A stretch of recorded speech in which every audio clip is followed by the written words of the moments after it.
বন্ধুরা দেখে নিন, ব্যাগটা সম্পূর্ণ ফাঁকা আছে, কিচ্ছু নেই এর ভেতরে, কিছু নেই, পুরো ফাঁকা ব্যাগ দেখলেন। এবার আমি এই চেনটাকে আস্তে আস্তে বন্ধ করে দিচ্ছি, বন্ধ থাকলো।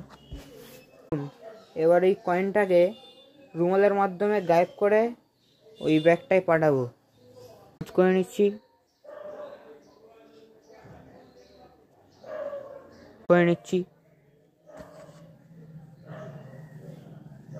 বন্ধুরা ভাঁজটা এরকম হয়েছে।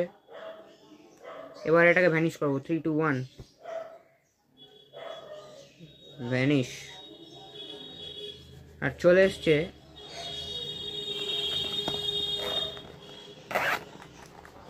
এই ব্যাগটার ভেতরে। থ্যাংক ইউ, অন্য ভিডিওতে শিখিয়ে দেবো।